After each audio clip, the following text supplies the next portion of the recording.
And now the director of Sunseed the Journey and today's host, Amartat Cohen. Hello, everyone. This is Amartat Cohen, director of the movie Sunseed the Journey. And welcome to Sunseed Wisdom Talks number 2. Last month, we had our first of our interactive discussions with Mirabai Starr and Pir Shabda Khan. It was totally fascinating. It was valuable, and I hope you had a chance to join us for it. But if not, it's streaming now on our website, and you can go see it and enjoy later. These wisdom talks have grown out of Sunseed and its legacy. If you've not yet seen the movie Sunseed, do it. You're going to love it. You can go to our website at www.sunseed.org, and you can at the same time sign up for our mailing list, because we have a lot of interesting and valuable events coming on, and you want to not miss the next of our Wisdom Talk series, as well as our meditations, our seminars, our music events, and much more. Today, we have the great honor and pleasure of hearing from two brilliant and heart-opening speakers. They have both a deep commitment to their own spiritual paths, as well as actions to develop in our world more inner and outer peace. Audrey Kitagawa and Jonathan Granoff, welcome to Wisdom Talk number 2. Thank you. Thank you. Before jumping in, let me give the audience a heads up. We're going to enjoy a discussion with our guests for the first hour, and then we're going to take questions directly from you, the audience. So feel free to add any questions you might have in the chat down below, and we'll try to get to as many as possible. And after we do the questions and answers, we have a special treat. Our guests are going to lead us in, well, I don't want to tell you exactly what, but don't miss it. Be sure you stay for the entire program. It's going to be edifying, and you're going to love the ending. So be sure that you stay for the ending. Let me introduce our guests formally. Jonathan Granoff is a renowned lawyer and legal expert and an ambassador of peace. Among his many achievements, he is president of the Global Security Institute, a board member of the Jane Goodall Institute. He serves as a representative of the World Summits of the Nobel Peace Laureates, and he was nominated in 2014 for the Nobel Peace Prize. In addition, he's a longtime student of Sufism and the Sufi path. In fact, Jonathan, we met for the first time in NYU University. You invited me to an interfaith meeting there with you. Audrey Kitagawa. She is respected, a renowned spiritual and ecumenical leader in the world today. She's an attorney. She's served as chair of the board of the trustees of the Parliament of World Religions, and her many other distinctions include president and spiritual mother of the Light of Awareness spiritual family, and she's listed in several who's, including the who's who of American women, Hawaii, and the world. So Audrey, hello, nice to see you. You learned when you were a young woman, you had the great fortune of meeting a person who became your teacher. She was known as the Divine Mother. Can you tell us a little bit about how you met her and how being with her has affected your life and everything that you've done since? Yes, thank you so much. I had just graduated from college and I was on my way to law school. And a friend of mine said, Audrey, I know you are a sincere seeker after God, so you must meet this lady. So I went to the home of Divine Mother. I did not know her as Divine Mother at the time. And, you use the term teacher, but actually she told me her and the student is in the human plane. Right. So in any event, when I first met her, she opened the door, looked at me, pointed at me, and said, "You cannot serve two masters." In my heart, I knew what she meant. So I had the privilege of being with her for 20 years. And during those 20 years, it was the most wonderful, elevating time in my life, even though I was also practicing law. I finished my law school and I had returned to Hawaii, where I met her and where I grew up to undertake my law practice as well.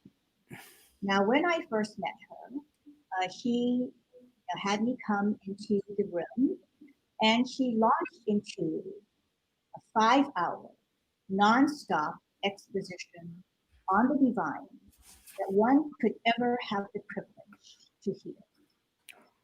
And she spoke in a language that was elevated, exquisitely beautiful, and it was all about the divine and God. And she spoke rather rapidly, and I wanted to capture every beautiful fruit that was pouring from her mouth. And she looked at me and she said, "Don't worry. You don't have to try to remember anything I'm telling you. For I am transmitting to you, spirit to spirit, heart to heart, infinite to infinite, and not mind to mind. Therefore, whatever you may need of these transmissions, they will spontaneously arise when you need them." And she has been true to her word. And whenever I am in need of her sacred transmissions, they spontaneously arise. And I have been able to verify through my own life experiences the truth of these transmissions. Some of the important transmissions that she gave to me, that the mind is not real, the body is not real, only God is real. Everything that changes is not real. Everything in the external world changes, and it is not real. Only God is real. So there was this continuous reinforcement and flow, the beauty of her transmissions of what was the true reality, and how along the way she said, "Nati, Nati, not this, not this." We had to develop discrimination and discernment to know the real from the unreal. Well, it took life's experiences and these transmissions, and my being able to verify the truth of these transmissions, to be able to fully understand because she had the capacity to open my spiritual heart, awaken my spiritual consciousness, and therefore give me the supreme wisdom of the sacred and the divine. So I consider myself to be extremely privileged. Wow. It must have been just totally transforming in your life for everything that came. It is a transforming, and this is a divine grace to actually meet someone who I consider to be enlightened, because it is a totally non-transactional relationship. It is just the pure state of unconditional and perfect divine love. Having experienced it, you are never the same to have the privilege to meet such an enlightened master. Wow. And Jonathan, you studied and lived with Sufi masters much of your life, including Bawa Mahayadin. And he actually became, I believe, you took initiation with him. Where did you meet him, and how has he influenced your life and your work? Well, I met that which I would call him when I was 12 years old. I was lying in the backyard of the suburbs of New York City in August of 1960, looking at the sky, contemplating that it goes on forever, that it is infinite. And then I reflected on the paradox that how could infinity fit inside my mind? And I wasn't just thinking about infinity, I was grasping it with an innocence of a child. And something shattered. The best I can describe it would be as follows. Imagine that we're all inside of a cardboard box. And from inside the box, there are holes punched in the box, and each of the hole light is coming in. So from inside the box, each of the lights look separate. But imagine then if the walls of the box fell apart, you would see that there was one light illuminating all of the holes. Like that, all of the things that are alive in the world are like lights illuminating the elemental world of space and time. But behind it all is a fabric of infinite light and infinite love and infinite potentiality and everything. And there's no duality in that. It is one. So I disappeared into that oneness, and within it was the information that the information of this oneness pervades all of the universes and is always accessible to those who long for it and want that one. And the connection between that infinity and the finite is love.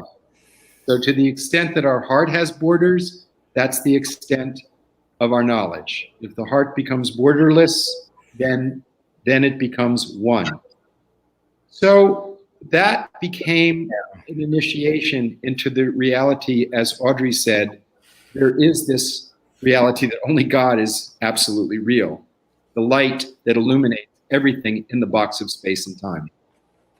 I went through college, and I went and I worked at Psychology Today magazine. I was looking for some wise being that would connect me back to that experience. And I had a wonderful situation in my life. I had everything I wanted. I helped put together a proposal of a book of a school going to Mexico of young people. We had a big advance, and we were about to go. And the night before, the voice of conscience said, if you go, you will get everything you want in this birth, but you won't get me. And everybody thought I was crazy. I said, I'm not going. And I just stopped and waited. A few weeks later, I was in a restaurant, and a man was talking about this man named Guru Bawa was his name, Bawa Mahayadin, because he was universal. And I saw a picture, and I said to this man, "Oh, these gurus, they're running businesses without capital outlay. And the sheikhs from the Middle East, look at how they treat women. This is a scam." And he showed me a picture of him. And and underneath it, it said, meditation is not imagining that the mind is still. The mind is never still. Meditation is changing hastiness to patience, selfishness to love, and obliterating the illusion of the ego in the divine luminous wisdom of the heart. And somehow that was consistent with my experience. That night, a roommate of mine from college showed up at 1 a.m. and said, "I need a ride to Philadelphia." I remembered that this man was in Philadelphia. And I drove to Philadelphia the next day with my ex-roommate, who wanted to be dropped off a few blocks from where Bawa was. I came to the house he was in. I walked up to his room. He was waiting for me. I looked at him, and I saw in his eyes that he lived in that experience of infinity, and that he was the manifestation of the love that is the creative hand that creates everything that exists in space and time, and that is infinite. And he said, "Do you have any questions?" And I said, "Yes." And he said, "What is your question?" I said, and I knew this was a very important question that I'd have to answer. And I knew that the extent of my knowledge was insufficient to answer it. So I said, "I want what you have." And he said, "Do you have any more questions?" And I said, "Can you give me what you have?" And he said, "Yes." "Do you have any more questions?" I said, "Yes." "Do I have to do anything?" He said, "Yes. You have to give up your attachment to everything other than God." And within that, the compass point of my life was set. Because to do that, one has to understand, how does attachment work? Who am I? What is meant by the word God? And how do you give up that which is not real? How do you give up illusion and allow the reality of reality to be realized through your reality? And that has been the focal point of my life. And I lived with him after that for 15 years and studied with him. And as Audrey said, everything that comes from that infinite heart of love is truth. Everything he said that would happen has happened. Everything he said that wouldn't hasn't. But that's not the evidence of an enlightened being, the ability to be prescient, or the ability to know the thoughts of others, or the ability to know things beyond the senses. Those are evidences of the possibility, but that's not the evidence of enlightenment. That's the evidence of tremendous psychic powers. The evidence of enlightenment is the living example of a borderless heart, and the living example of love manifest without condition. As Jesus said, God is love. If you have everything other than that, you haven't succeeded. Muhammad, in each of the ayats that begins, each of the verses of the Quran begins, God, compassion and mercy. So compassion and love are indistinguishable, really. They're words describing a resonance that connects all being and that permeates all consciousness at all levels. And every single person who has realized the nature of the luminosity of the soul and the miracle of consciousness describes this wonder as one. And the best part of the movie that you did is, one fellow says, it takes one to know one. Yeah. That was my experience with Bawa. He treated everyone as part of himself. And he treated everyone from within inside their heart, their subjectivity. How do they experience the world? How can he treated everyone as an expression of God. And I saw that day in and day out. Beggars, prime ministers, everyone as one. And that to me is the greatest human achievement, far greater than splitting the atom and developing the capacity to destroy creation, far greater than putting boxes on highways and running them here and there, far greater than any kind of knowledge that the mind might acquire. But because within that knowledge is the fulfillment of the purpose of the human birth. God was a hidden treasure, loving to be known. And in order to be known, God made humanity. And we are the creature that is able to know the self, know the soul, and through that, to know reality. And human beings who strive to that, as Audrey said, just one experience of that is transformative.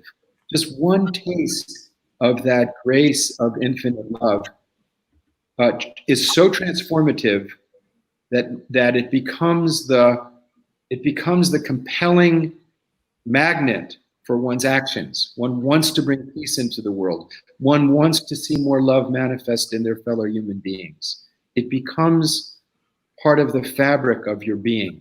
And that's what's important about the teaching. It becomes one with, it affirms the interconnectedness of all of us. Wow. Jonathan, wonderful. You know, you both had this experience of being told you can't serve two masters. You know, it plays such an important part in both of your life stories.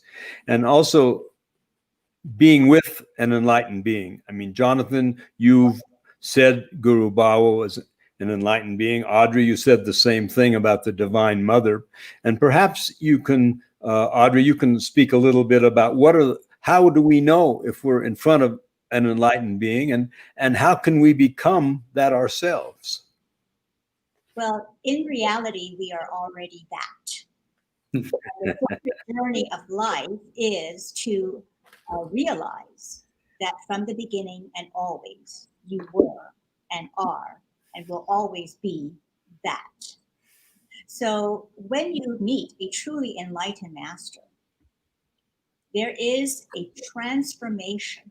As I shared earlier, it is the opening of the awakening of the spiritual heart.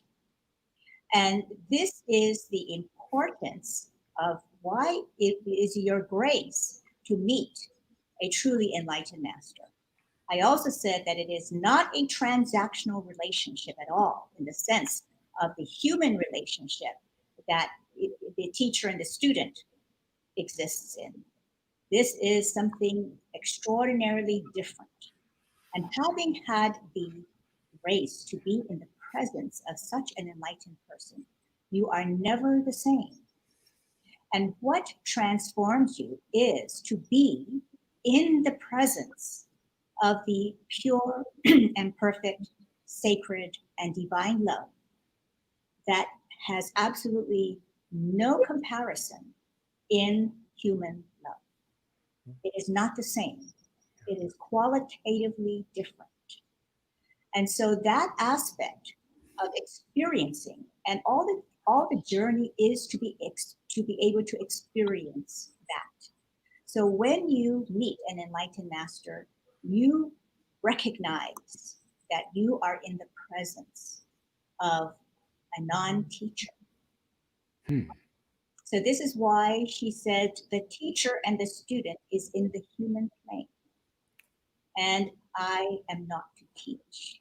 So she is speaking from a different reality and consciousness than what we understand, right? So The whole experience is to taste the nectar of that pure and perfect sacred love. So when Jonathan met his master, he said, I want that. I want what you have. Give it to me. And the enlightened master, Baba Mahayadin, told him yes. And it is true. You can actually experience that, and it is pure grace.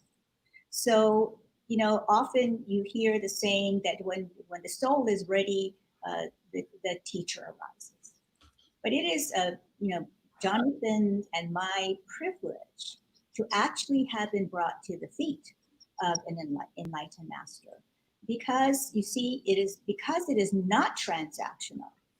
Everything is freely given. Divine Mother used to say the greatest gifts from God are free. Look at the sun, look at the moon, look at the oceans. And she said, when you look at the sky, there's no partition in the sky. And every breath we take is a breath of God. Every heartbeat we have is a heartbeat of God. So these are sacred gifts from the divine, for which it cannot be monetized. There is no value that you can place on it, because it is beyond any kind of our human conceptualization of what material value is. It is not within the material realm. So to have the experience of that, and to know that wherever you may be in life, an enlightened master will take you as you are, and love you totally and unconditionally as you are, and lift you up to your own potential, and to reinforce you spiritually along the way, because there are many challenges in creation as we go through life, and to constantly return the consciousness to the divine source. So that in creation, because we have form and structure, necessarily we start to identify ourselves as individuals. And with the limitations of the 5 elements and the 5 senses, we then go into a perceptual field where there is the me that exists in a body, as well as all the other bodies, as well as all the physical manifestations in creation.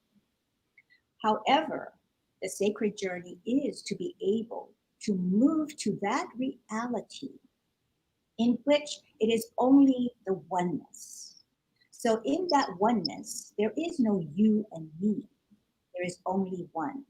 Therefore, the human condition is to be able to deconstruct the limitations of the mind. And the thought is also form and structure. It is not the kind of form and structure that we can see while we are in the body, but you have, the structure of the words coming together in the mind. And it is a process of deconditioning rigidified thinking and perceptual fields that come about as we exist in society, with all of the enculturation of that society that we live in, the influences of family, etc., all the things that are around us. And Divine Mother said she came for the householders, which means those who carry the responsibility of family life and duties and obligations, as well as having to go to work. And she said it's very difficult for the householders because we have so many attachments. But along the way, she always showed us how, within the context of being in the world, having to fulfill all of your duties and responsibilities in family life, in work life, etc., that you are, in fact, that divine source. And you have to learn the spiritual discipline of discrimination and deconditioning rigidified thinking, rigidified action, so you will be able to have the flexibility in the ever-changing external landscape to be able to move with the flow of life. And the sacred moment is always here and now. All of eternity is in the here and now.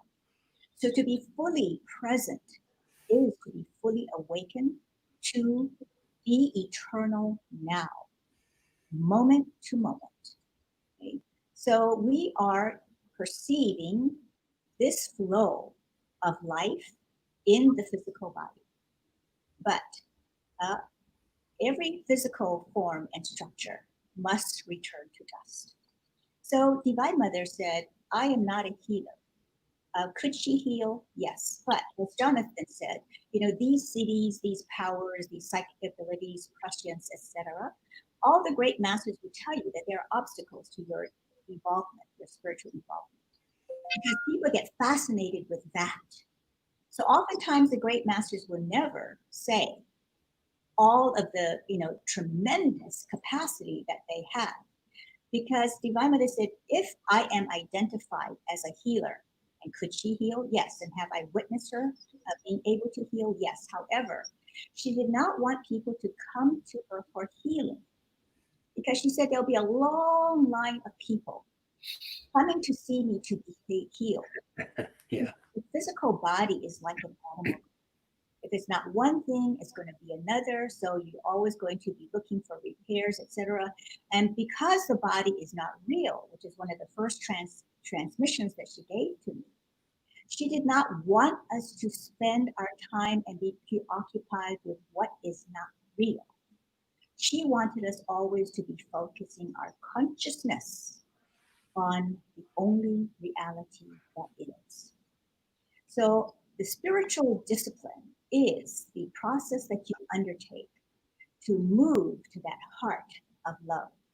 But because you have sampled and tasted the nectar of that pure love that comes from being in the presence of enlightened master, and the wisdom of the transmissions that you have the grace to receive, along the journey, you get to understand all the importance of what was given to you.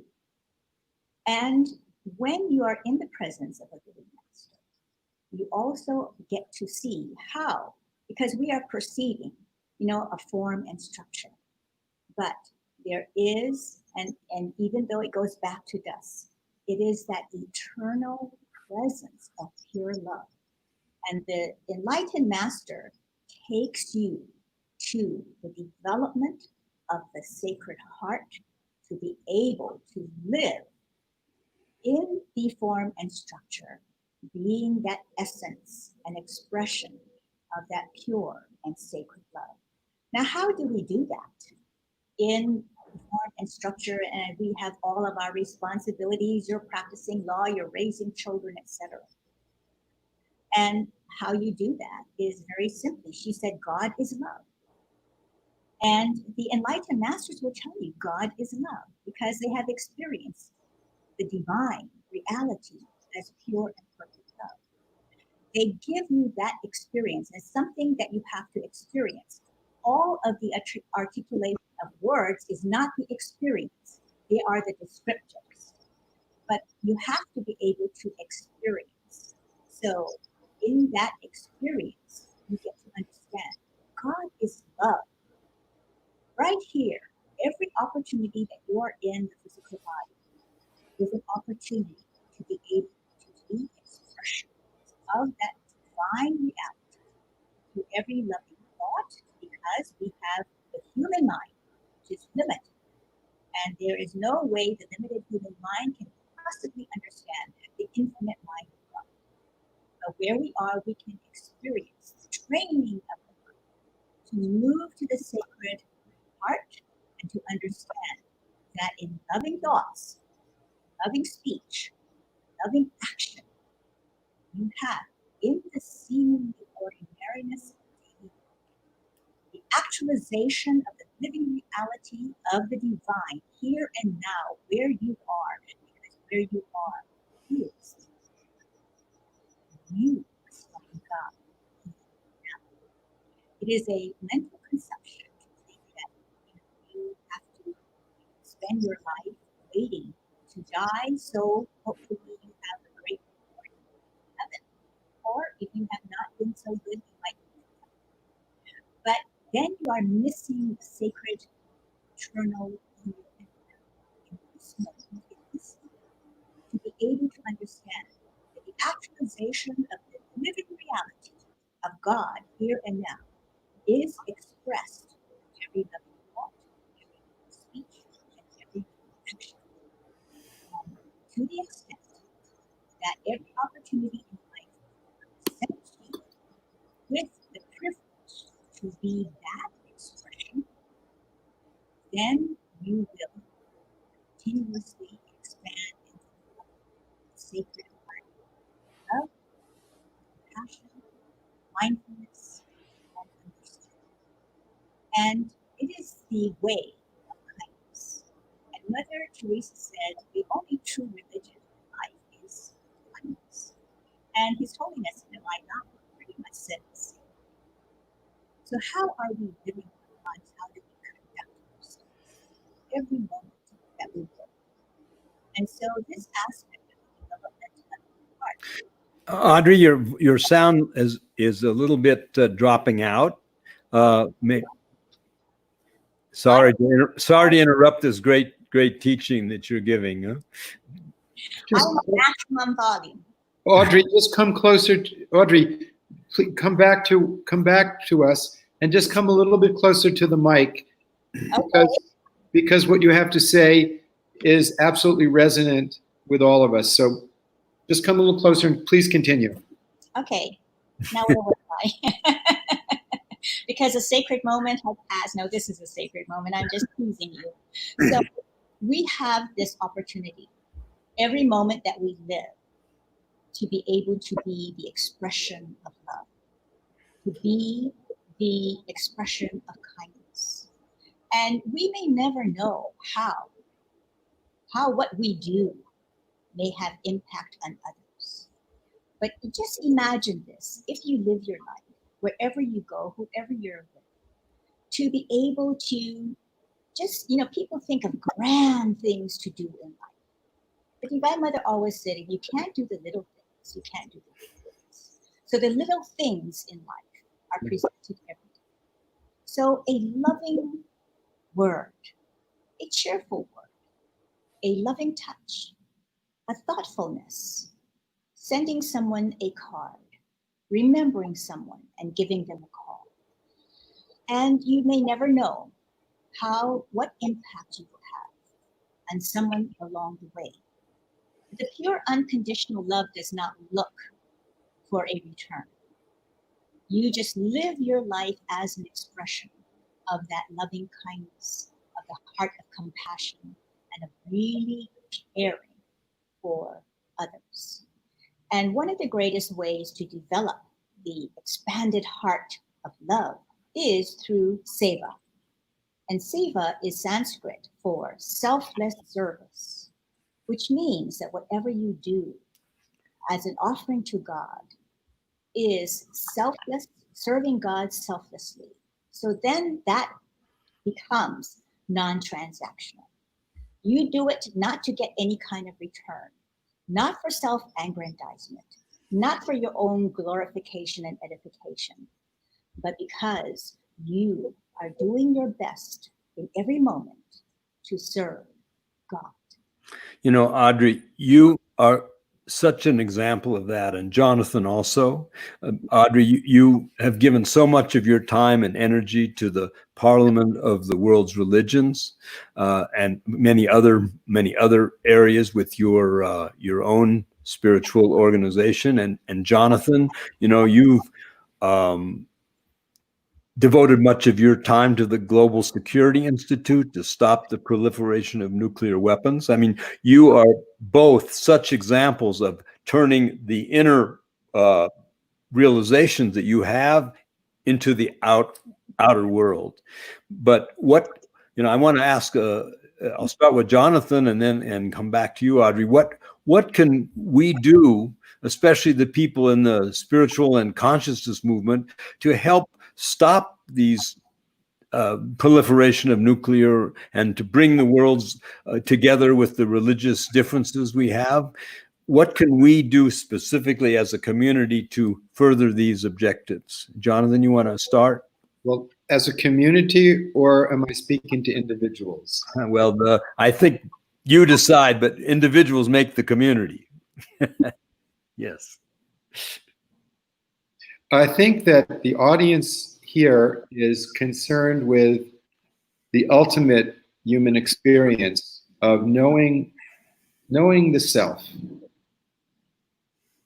And I'll try and tie this process together. So there's something in your hand that touches, but you can't touch it. If you cut your hand open, you won't find the thing that touches. You'll see skin and bones and nerves. There's something in our eyes that sees, but you can't see that which is seeing. And there's something inside of the self that knows, but you can't know that which is knowing as an object.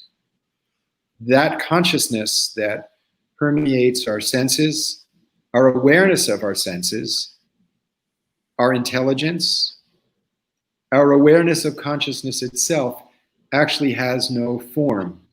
It's formless. Our actual being is formless. It is infused with the light of the divine. That is the nature of the architecture of the human being. Bawa used to say, separate from yourself that which separates you from other lives. So this world is a school to learn how to come into contact with that which is real within ourselves. The qualities of anger, falsehood, jealousy, pride, false identities of being identified with that which is temporal and has form separate us from one another. Love, compassion, patience, justice, tranquility, these divine qualities not only bring us together with other human beings, but they free us from the illusion of separation. They free us from the illusion of the attachment to the ego mind and the attachment to the temporal. Because those qualities, when they're awakened within us, become so attractive that you don't want to act in a manner discordant with those qualities. So your actions come into accord and harmony with love, compassion, patience, and so forth. And then from that resonance of harmony with oneself and God, ethics emerge. And ethics is the bridge between the reality of the infinite and the temporal in space and time, or the space between us, the political realm. There are principles that apply here. One of the universal principles found in every spiritual tradition and every wise person has said, it's called the golden rule. Treat other lives as you want to be treated. True. And when you bring that into your intention, you are bringing a space for God to act through you, because that is God's way. Now, when the nations of the world violate this principle, discord arises, and from discord comes the ultimate discord of war and the ultimate production of weapons of mass destruction, which are the apex of human ignorance, the capacity to destroy the future. When there's discord, our financial systems operate out of harmony with the circular regenerative processes of nature and operate based on infinite growth, which is not the way of nature. The way of nature is circular.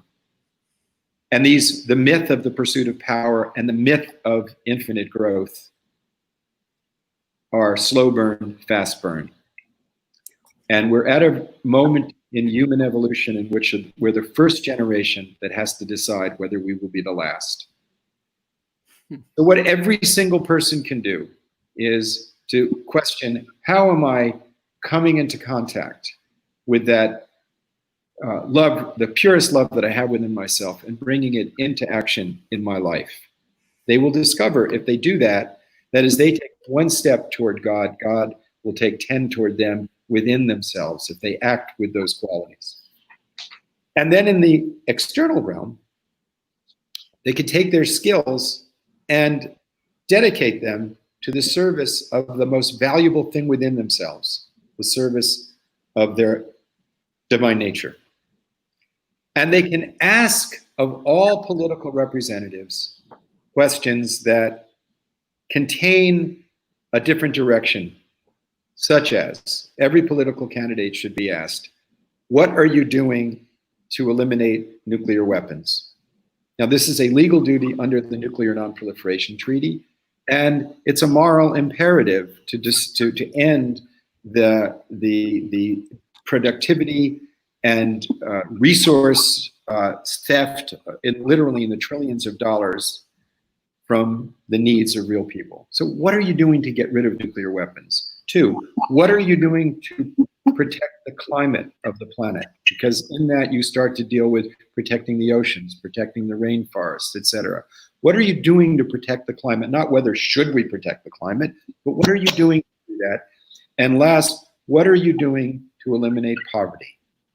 The crushing poverty that literally hundreds of millions of people on the planet are suffering from today.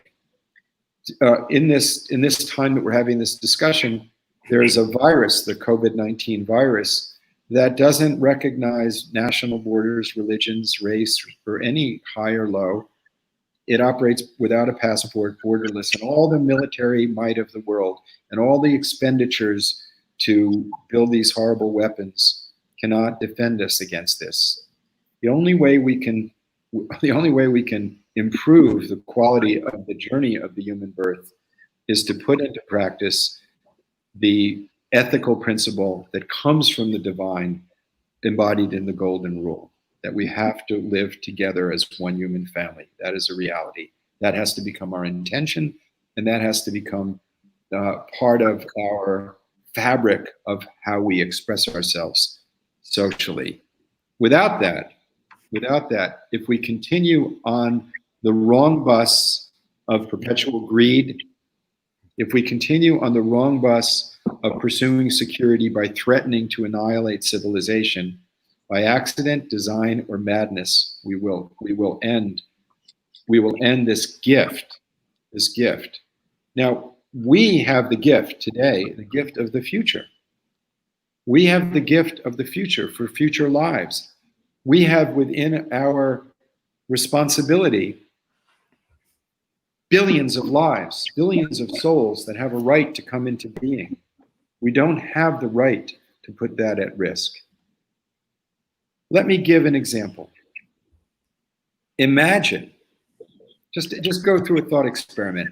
Imagine that tomorrow that you treat everyone you meet without any regard for their well-being, that you simply use them as tools for your personal gratification. You use them as things. You don't love people, you love people as if they were things, that they're, as Audrey said, transactional for your selfishness. And imagine that you treat everyone in a completely selfish way and you pay no regard to the qualities that you bring into your daily life or into your social and political life, and into your profession or your job or your role as a mother or father. You just are totally selfish and all about yourself.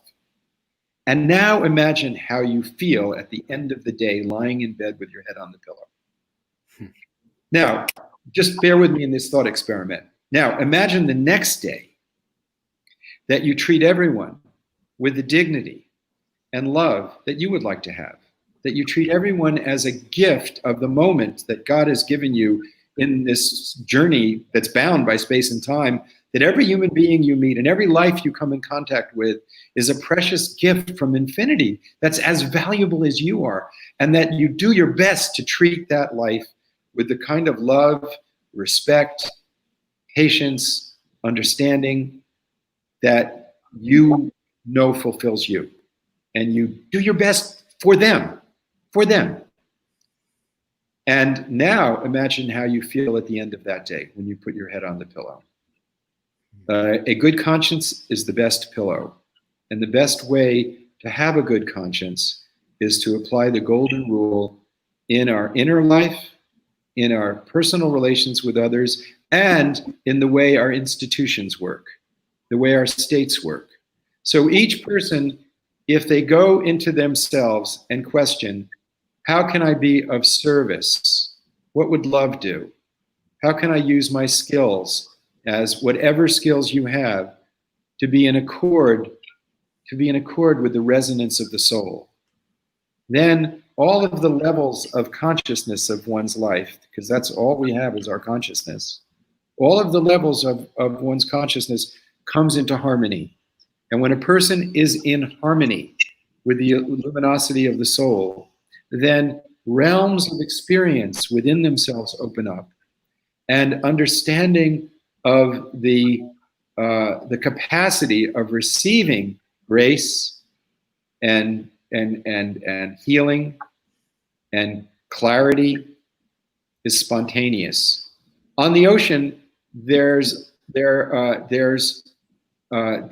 wind, but the wind cannot move the ship unless the sails are unfurled.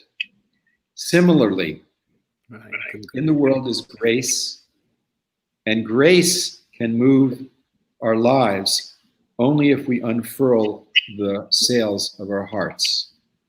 And that's the key to intelligent political action.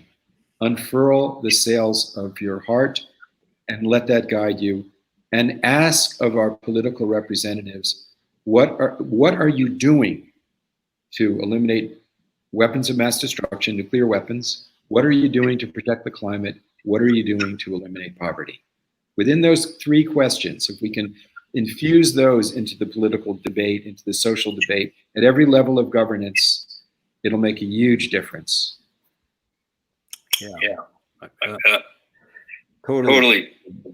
Wonderful. Audrey, I know we spoke yesterday about how critical the times are today. You know, given the pandemic and the social upheaval and the accelerating problems of climate change, I know you feel this is a very critical time. Maybe you have some ideas on what we can do as actions that we can take now to protect all the life on the planet, which is at risk. Well, thank you for that important question. Basically, the first responsibility is to develop yourself. No one can abdicate your responsibility to develop your inner character, to develop your values, and to have that ethical principles of living.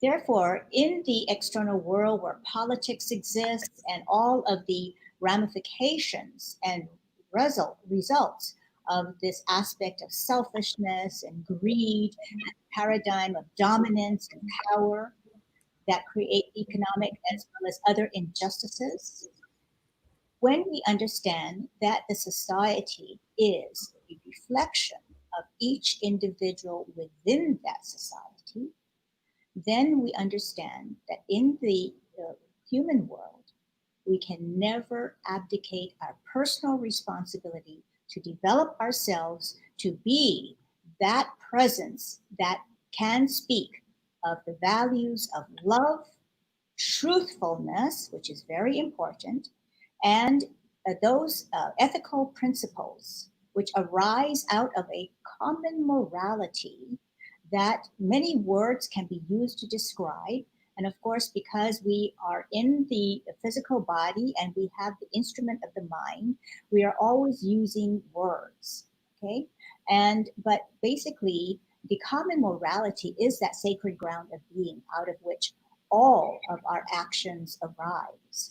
And the journey is to be in remembrance of that sacredness of life and to be able to do what is necessary to moderate and as well as hopefully eliminate all of those aspects of greed, jealousy, selfishness, etc. that is part of the ego, and to be able to understand and discern the difference. So personal responsibility as a continuous ability to have the ceaseless, fearless self-examination, to turn the searchlight inwards to see how we must change becomes primary, all right? And just imagine if everybody in society did that and undertook our own discipline to become a better human being, then our external reflection would be reflective of all of the internal consciousness and development of the individuals within that society. So this aspect of personal responsibility every day that we live is very important. And it's also important to have discernment and to understand the political process, as Jonathan was talking about.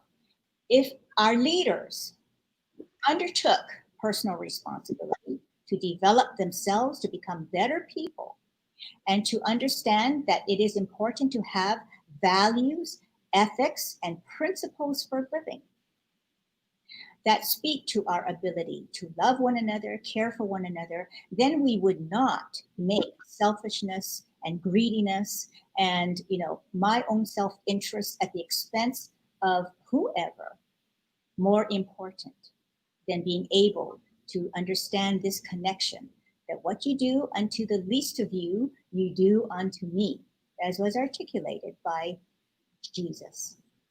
And he also said to love one another as I have loved you. And therein is the articulation of the important principle of love and the practice of love. As I had previously shared, comes through every loving thought, every loving speech, and every loving action every day that we live. And just imagine if we had leaders and their competence was the competence of the inner self to have developed to that point of being able to live that relationship with others because you have found that relationship within yourself. So when we see that we have chosen leaders who are, and truthfulness is a very, very important spiritual principle. So if we choose leaders who we are very impressed with, all the externalities of name, fame, reality TV shows, so-called billionaires and lots of money, and think that that is indices of competence in our leadership, I think we have enough examples to show that that is not true. So, Divine Mother said something very important. She said, the greatest souls are unknown, and they are in the silence, and they help to moderate the balance in creation.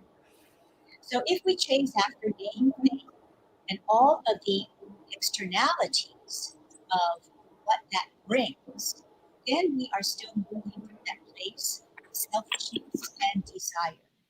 And Divine Mother said, we must come to the desireless state, the seedless state. Okay? So, these transmissions are just so profound and so powerful, but they have very, very important lessons in there that we spend our lifetime trying to understand. But if we just simply understood all of our individual responsibility to help ourselves to become the best that we can be as expressions of love, compassion, caring, and understanding, then we have learned the most difficult mastery in the world, and that is self-mastery. Self-mastery. So, this is what our important task is, and to see whether or not the leaders that we have chosen have evolved to that state. And if not, then we ourselves must evaluate what are the values and important principles that we ourselves have chosen to live by. And maybe it's time to make a change. Absolutely, it's time. And it's also time for our questions and answers from the audience. I mean, I would love to, I've got a couple other great questions too, but let's go to the questions from the audience. And a question from Omar Kazmarchek. I'm really looking forward to the answers of one vital question. Is peace ever possible for humankind?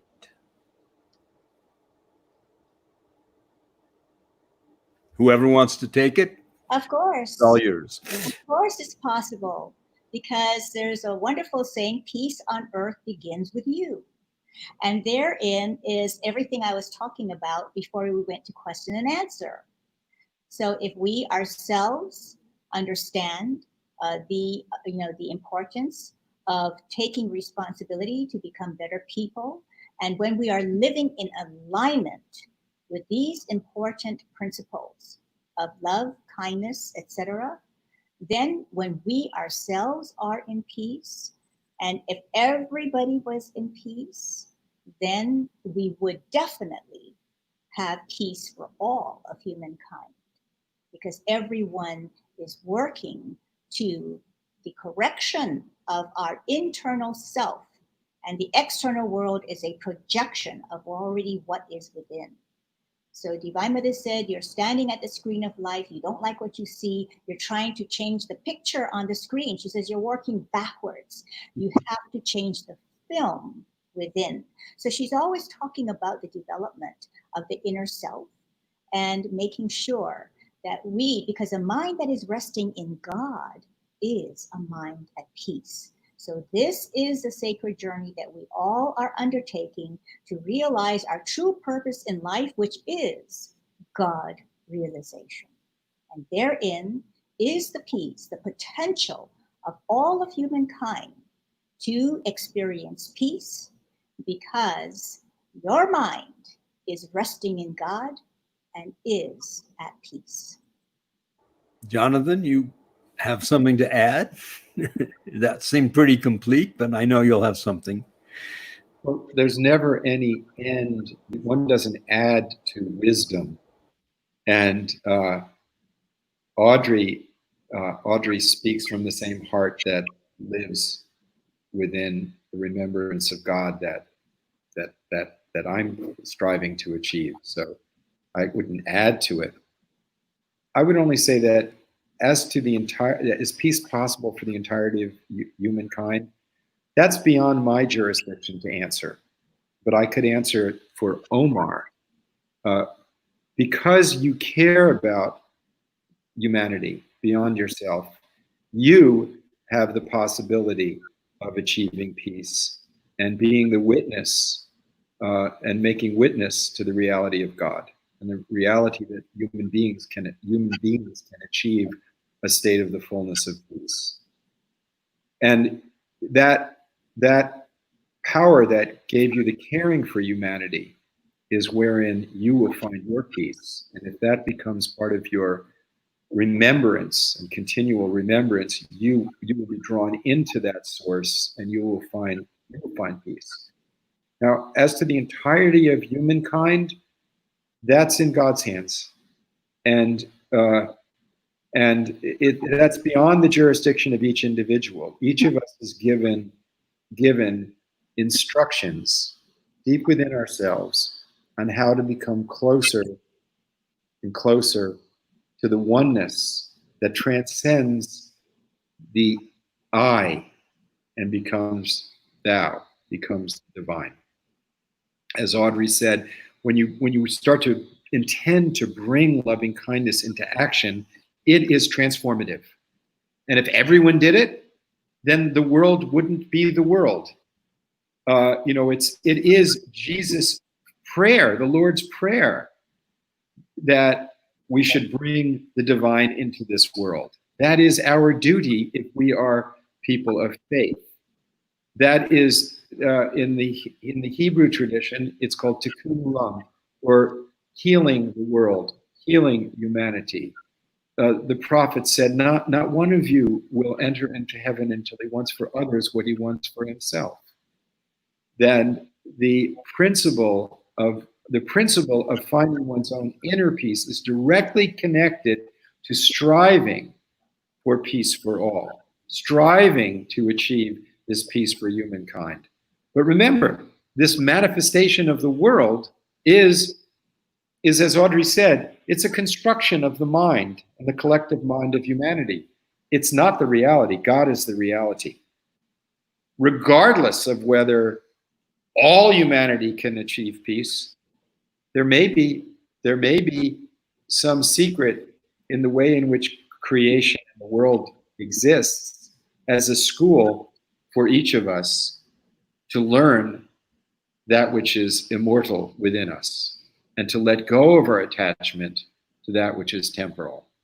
Remember, everything you see, everyone you meet, every thought you have, every experience you have has a beginning and end.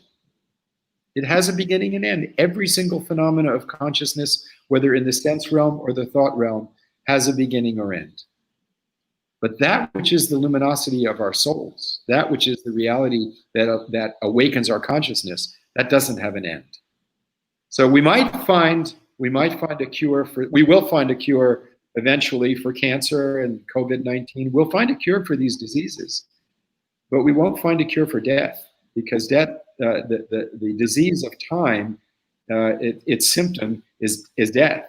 And time is part of creation. It's part of the fabric of the journey of the world. So why is there this world? Why do we exist as human beings? What is the purpose of our journey? And it comes back to finding the reality of your own soul and the self. And the actions toward humanity that arise from that are based on the principles of what you do to the least amongst us, you do to the divine. What you do to honor the sacred gift of creation with a heart of gratitude and humility will bring you closer to the source. Those perennial virtues that every master, that every teacher, that every wise person in every tradition, whether it's indigenous or Western or Eastern, that reminds us. Audrey and I share something that, many things actually. What's one of the really interesting things is Audrey's guide, and that it was the hand inside of her hand, the heart inside of her heart, is her teacher, the Divine Mother. For me, it is this illuminated, very humble man who was one with all humanity called Bawa, who taught that we are one. But we both met another person who was not our manifestation of our guru, who affirmed in the most extraordinary way the harmonious principles that both of us received from our teachers. And this was a man named Dada Vaswani. And Dada was he just died very, very recently. He was like 2 weeks short of 100. And the first time I met him, he asked me to conduct a darshan for several hundred people of his students. We just met. And I said, well, but we just met, and I'm not a guru. I don't do that. He said, no. Your teacher is talking to me. Tell me if I hear him correctly. And he looked at me and he said, with every breath, with the exhalation, not I, and the inhalation, only thou, only God. And he looked at me and he said, is that what he told you? Now, that wasn't similar to what he told me. It was exactly what he told me. And I think to myself to this day,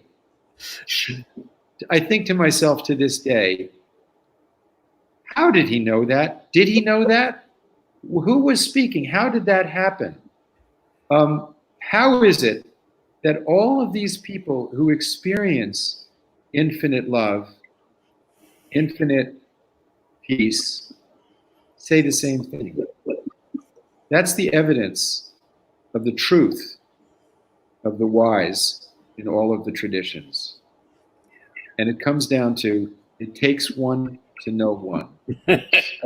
So the question for us is not how do we save humankind, but how do I become one? And to become one, one must become one with humankind. To become one with yourself is to be, for the wave to understand its nature. If it focuses on the uniqueness of the wave, its curve, its beauty, its time, it won't understand that when it bows down in humility, it realizes that it is the actual ocean. And those great ones who, out of the melting of the heart, have bowed down in service to humanity, realize their consciousness realizes itself and realizes it is actually the ocean. So if you think of God as a great authority, he'll always be above you, or she'll always be above you, because God is genderless, of course. If you think of God as a great artist, then God will always be a greater artist, then will be the greatest artist, be a greater artist than you. If you think of God as the lawgiver, the order of things, it'll always be greater than you. The Sufis say, if you understand God as love, then God becomes your beloved. If you understand God as the servant that creates, sustains, and absorbs all life, and you serve that, then he becomes your servant. So we choose to understand the doorway to the divine as love, so that the beloved will call us into the divine heart. That basically, if I could just, give a little bit more to say on Please do. here. Because all things arise from God, and and God is love, peace, harmony, and joy. So in reality, God is, and God alone is, and therefore peace already is. So it is the journey of having to understand that in creation, when we take human form and we have the human mind to deal with, our perceptual field perceives the lack of peace, the many, many difficulties that we see on the global landscape. But the sacred journey in the God realization is to understand that in the presence of God, who has created all there is that peace. So that is the potential, not just the percent, it's a reality, but it is the potential of every person to be able to realize that reality. So is there any possibility for humankind to experience peace? Yes, actually, we already are. That's right. In peace and in the presence of peace, and we are peace itself. Only in ignorance, we don't know that. So the sacred journey is to realize the divine so we can understand that peace, love, harmony, joy, all those qualities of the divine already are here in the here and now. The here and now is representational of all of eternity. So every moment we are in the eternal now, and there is never going to be a time when we are not in the eternal now. So the awakening comes in understanding that yes, true peace is already here and always was here. We just didn't know that. If you look at the eyes of a newborn and an infant that comes into, before these false identities and limitations are grafted onto that consciousness, every newborn responds spontaneously to the quality of divine love in their mothers. True. That they come with the program. Even if you look at like a calf that's born, how does it know where to get its milk? How does a deer know to follow its how does a flower know to go around the stone to get to the light of the sun? There is a program within us to go toward the light. The infant comes into the world responding to attention and care, responding spontaneously and withdrawing from negativity and withdrawing from that. So this potential is always within every human being at all times. I spent 12 years doing a counseling and meditation group in a maximum security prison in Pennsylvania during a period of my life. And one time I asked and there were people that had done murders and terrible things would come. About 50 guys joined this. And one time I just said, I want to do a thought experiment. Imagine if I brought an 18-month-old infant into the prison and went cell to cell. How would that child be received? Well, some of these guys started crying, and every one of them said it would be like bringing a part of paradise into this horrible place. And then I asked them, and most of them had done the crimes they were in there for. I think it's a primitive institution. It's a terrible way to treat human beings. Some were innocent. Some were innocent of the crimes they were there, but some weren't. But I saw, first of all, the difference between them and me was very slight. That the circumstances that they had, and I asked them, were you treated when you were that age the way you just described, the way an infant would be treated if we brought it to your cell? And 2 to 1, they said that they weren't. Wow. And it was very powerful experience. So I said to them, I don't know if I can do this, because I was treated with tremendous kindness and love and support by my parents. But you are going to have to find that purity and innocence within yourself and be the parent to grow that. No. And in a sense, that principle, as Jesus said, unless you're like a child, you can't enter into the kingdom.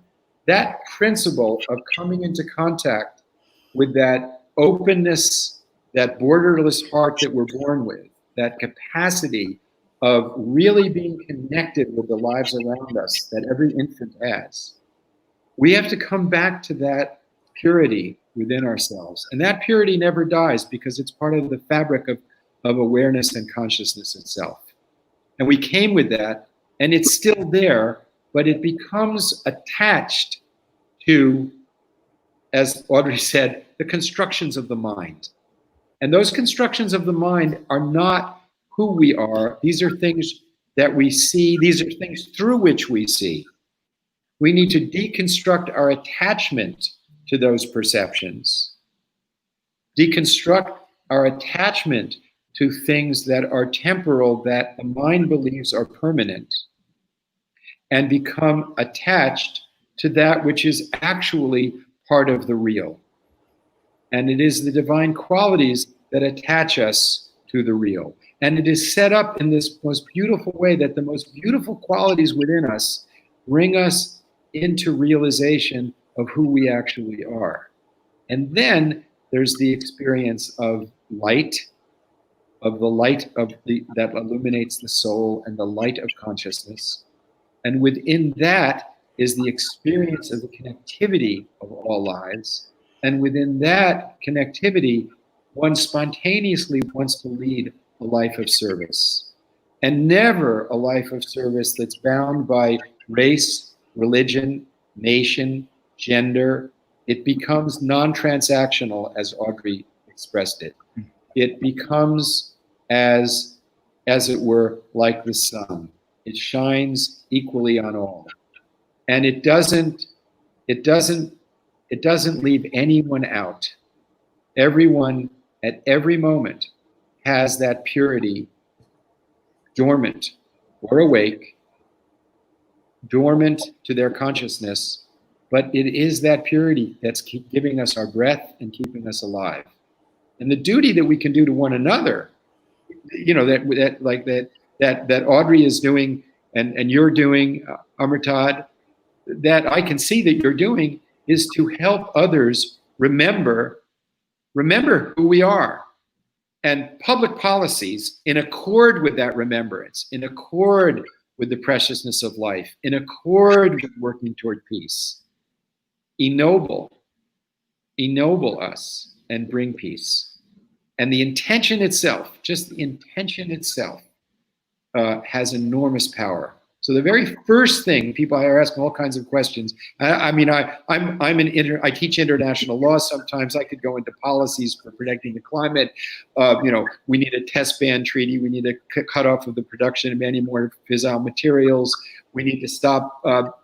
When the United States is planning on $1.7 trillion to modernize the nuclear arsenal over the next decade.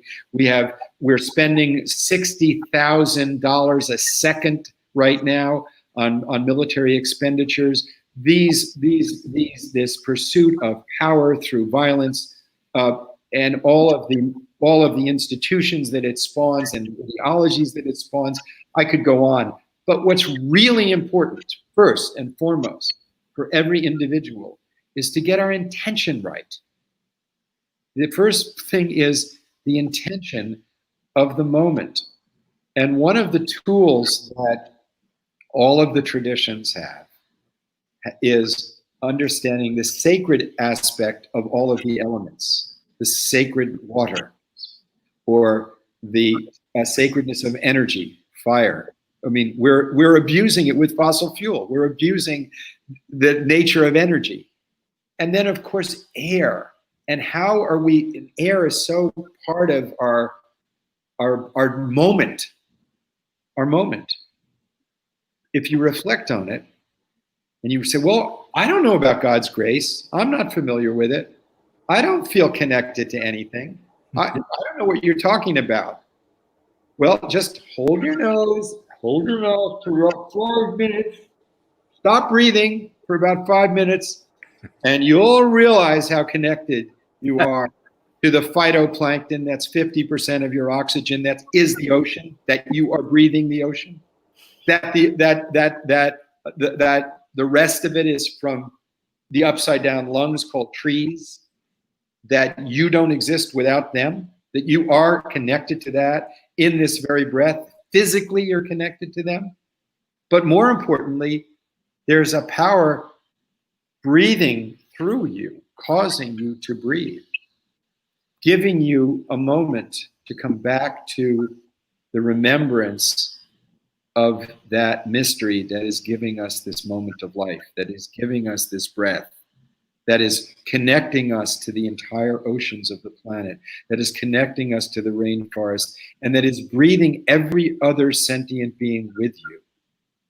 All of us, at this moment, on the tree of life together, like leaves on one tree, are being sustained by the power that's giving us the breath.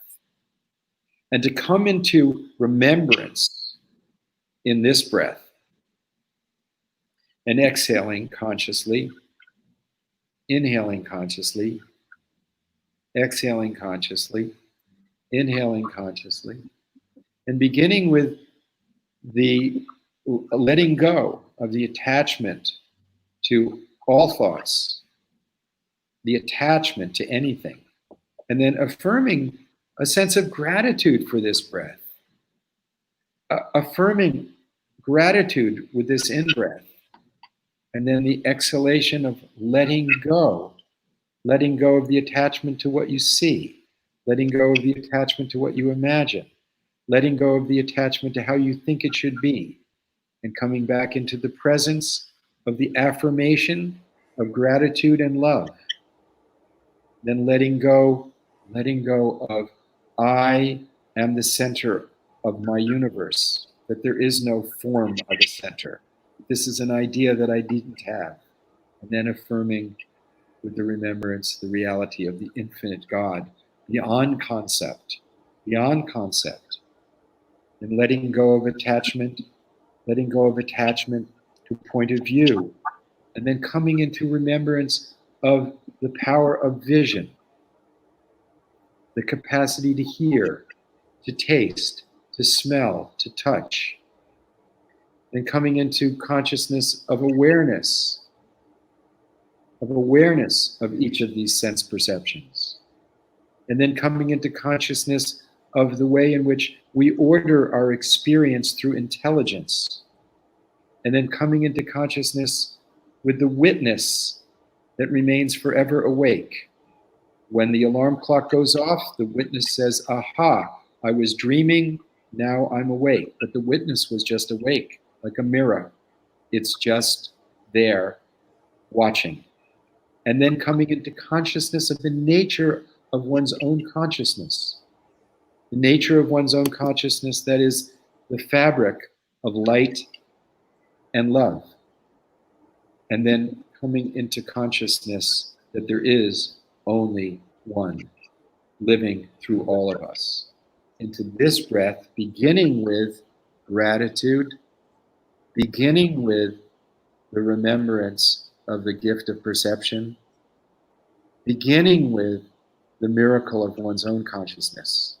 And then, if you come back to Source, you will see this miracle in all other lives. And your life will then be dedicated to honoring that divine presence in all other lives, not as a thought, but if this hand is on fire, this hand doesn't wonder, should I put it out? So Audrey and I both saw in a human being who saw the fire of suffering in other lives and dedicated their lives to bringing the water of grace to put out the fire of suffering. So if you open your heart and you feel the suffering of others, you will want to put out that fire of suffering. The origin of suffering is ignorance, is ignoring the grace of this breath, ignoring the miracle of the gift of life, ignoring one's own self. The doorway to our human community's peace and justice is the doorway of your heart. And then you, if you walk through that doorway, then you become an instrument of service to that goodness. And only you'll know that. No one else will know. Only you. Let me just jump in with one more question. And we have a question from someone, Eric. He's grateful to be able to watch this amazing interview. And his question is, what do you recommend to someone who has trouble starting their spiritual journey, but is eager to do so? And we have only a couple of minutes left before we have your special gift to us, but you're already giving us a lot of gifts. So, and I know you've both just recently seen the new movie, Sunseed the Journey. And of course, I made that 50 years ago, started it 50 years ago, so that it could present a new approach, perhaps give people a lot of different ideas about how they can find their own spiritual center. And so maybe you can combine the two questions, because I always felt that the movie was a chance to have people get some ideas so they could start their spiritual journey. But it's a big question. I've only got a couple of minutes. Maybe you can both comment. Thank you. Audrey, please. Yes, so you already are on your spiritual journey. Life is that sacred spiritual journey. So don't worry about starting it, because you're already on it. And so in any event, the important thing is to be able to understand the true purpose in life, which is God realization. Divine Mother said you can till the soil, till the soil, till the soil, but in the end, it's the grace of God. So try as we might, you must know that it is the grace of God that ultimately is determinative to your awakening. And she said, at the mouth of the river is a big alligator ready to snatch you. So there are many temptations along the way that can divert you from the awakening to God realization. But so long as the heart is sincere, and you are a sincere seeker after God, God who knows when a single raindrop falls on a single leaf in the vast rainforest, will surely know the yearning of your heart to learn about the divine. And if you in your heart are a sincere seeker after God, God will surely respond, for God is already here. People should know Audrey worked at United Nations on child soldier issues. She went to the camps of the children who had been abused by becoming child soldiers. She was she saw the, in Central Africa over the last decade, there's been in excess of 5 million people killed in wars. She's been there in the camps and seen that and served and did that. So this is not, if a person sets out on this path, all of a sudden, the divine will put you in circumstances that stretch your boundaries. If you're sincere, that will happen to you. I also want to reiterate, this brother who asked the question, he's quite far along on the path. I just want to dissuade anyone from this idea of being spiritual. This idea like I'm spiritual and somebody else isn't. This is preposterous. This is largely about ego yoga, of becoming more spiritual than other people. This is ego yoga will ultimately devolve into a nice bath and a massage with some candles. Nothing wrong with that, but it's not going to help you get closer to God. It'll just make you feel more comfortable in the world, which is good. I mean, being healthy, and that's good. But what does bring you closer to God is not trying to expand consciousness, but expand conscience, expand caring for others. That's the evidence. That's the evidence that I saw in Bawa, this absolute, total commitment to eliminating the suffering of others without any expectation of any reward from anything other than just doing that. So one of the analogies that is traditional that he used was the analogy of the lotus flower. That the lotus flower has its roots in the quagmire. It has its roots in the mud, and it floats on top of the water. And when water hits its leaves, the water beads and then falls off into the pond. Like that, our roots as human beings are in the nature of the elemental world. And the other fish in the water will not be able to see the part of the flower that blossoms above the water, the blossoming of the heart, as it were. Only the blossoming of the heart will know the open space that it's open to. So that's your secret. Your secret is your intention and your journey of life. It's not something that can be shown. It's not something that should be shown. It is the most precious thing that's sovereign. It's not visible to the world. It's only visible to you and to God. And that flowering is above where the other fish can see. And it is not in the nature of the quagmire from which it is growing. So our work in the world, in a sense, is like the nourishment for the blossoming of the flower. If we are not being nourished, if we're not rooted in service, if we're not rooted in caring, the flower won't get the nourishment and it won't blossom. But the healthy lotus is rooted in the earth and blossoms without attachment above the creation and stays in the luminosity of the Creator. And Audrey's an example of someone that I know, and I'm just talking about that as an example because she could have stayed with her beautiful community in Hawaii that I have seen. I mean, it's really beautiful, and her community is beautiful people.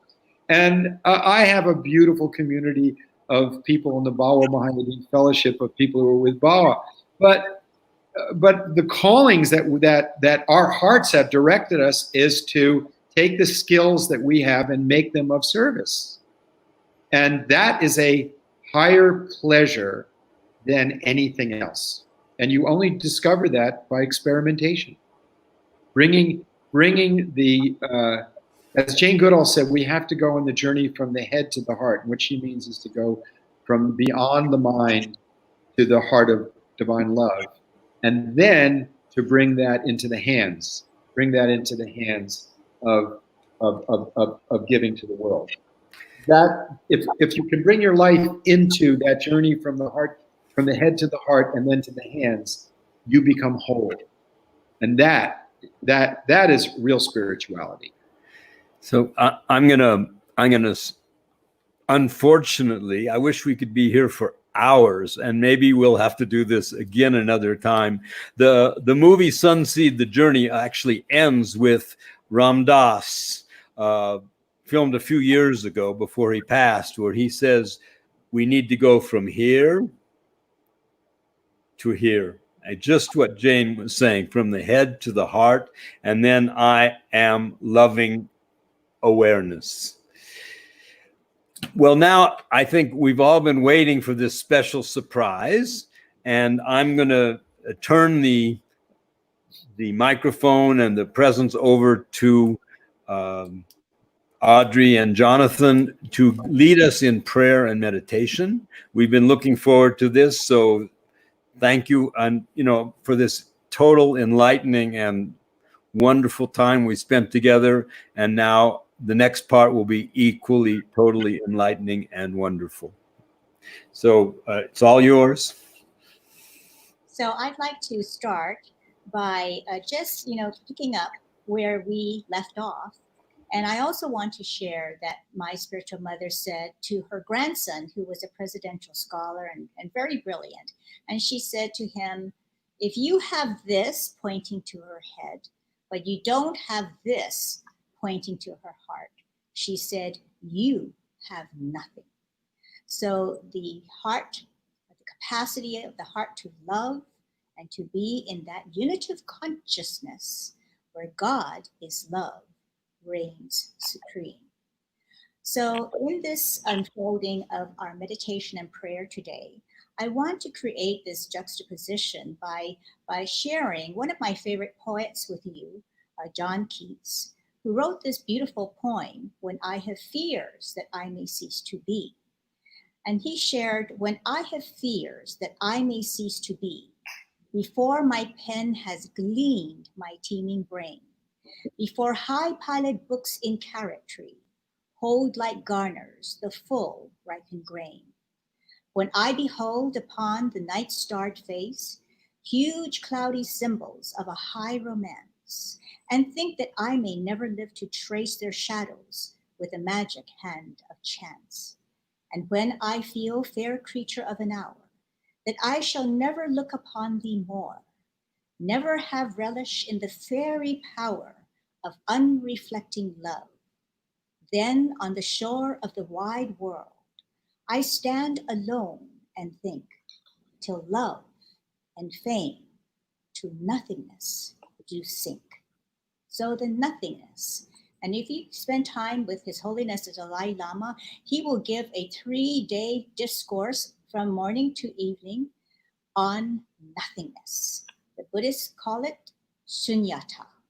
So it is always the pointing to the seamless oneness that is the true reality in which no two powers exist. There is only one power, and that is the power of God. And in the meditation, is the Divine Mother said, in the stillness, in the center of the big hurricane, the I, she said, in this stillness, in the silence, is the power of God. So meditation is to come into that silence, the stillness, where the power of God is. And so now, Jonathan, you can also lead us into the silence, but my meditation is silence. So if we have the opportunity to just be in silence with our wonderful community who's participating with us today, we can experience the power of God in this silence. Go ahead, Jonathan.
O unfathomable ruler of grace, creator and sustainer of all that is and that will be,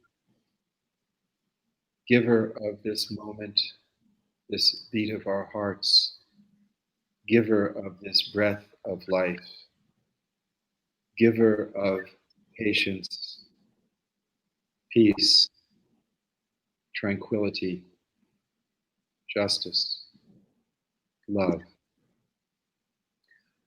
Oh, may you grant us the fulfillment of the highest calling of our birth, beyond the veil in the fulfillment of the knowing of your mystery of love that binds us together as a human family.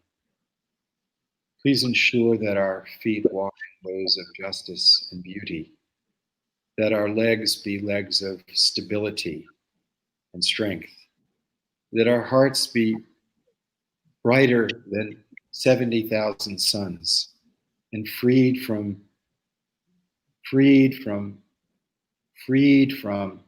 and all of the things that would bind it, freed from hurt, freed from doubt, freed from disappointment, freed from betrayal, freed from dissatisfaction, and be filled with gratitude, kindness, and within that wondrous light of grace, brighter than anything the eyes can see. And allow us to be liberated from the bondages of the mind that takes upon itself your job of judging lives. It takes upon itself the arrogance of trying to rule the world and forgetting to control the thoughts. And give us the grace of the peace within our own beings, in which we can follow the calling of your love that brought us into this world, that can be in harmony with all lives. Forgive us to the things that we've done out of forgetfulness and things that we've knowingly done that brought us into forgetfulness, the things that we've done in which we've hurt others, the things that we've done in which we've hurt ourselves. These are lessons. Allow us to learn the lessons and be free and move forward.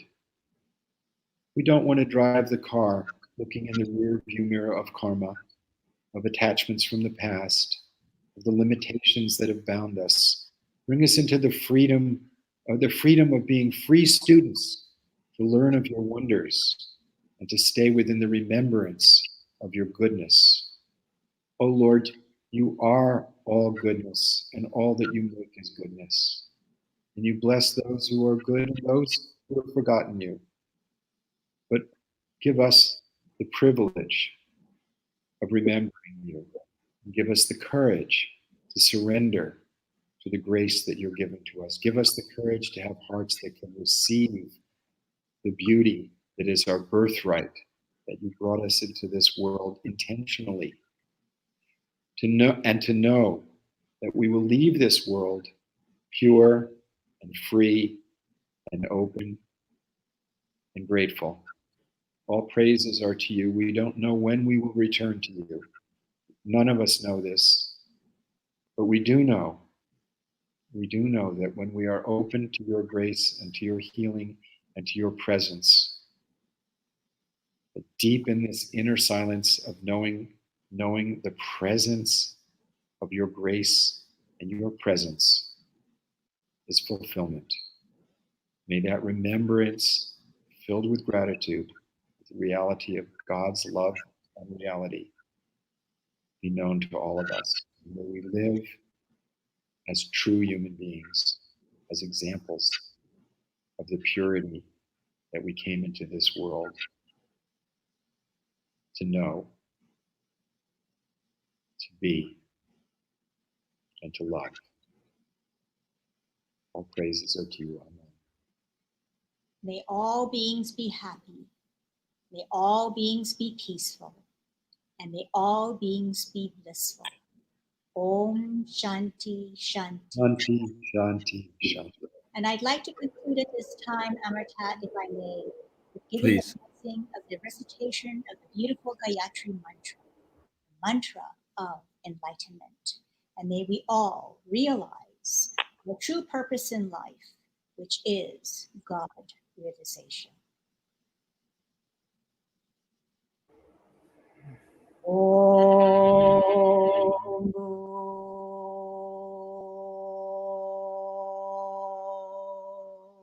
Bhuvaha. Om Swaha. Om Maha. Om Janaha. Om Tapaha.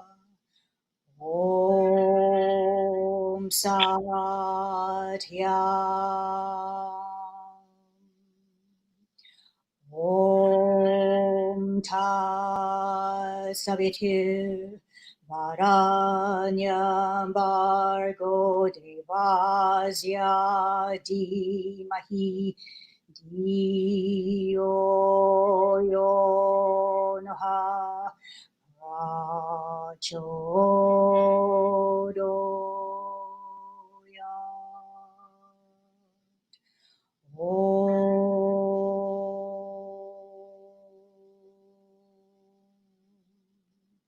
Shanti, Shanti, Shanti. Om, peace, peace, peace. May the infinite love, peace, harmony, and God be with you this day and all the days of your lives. Amen.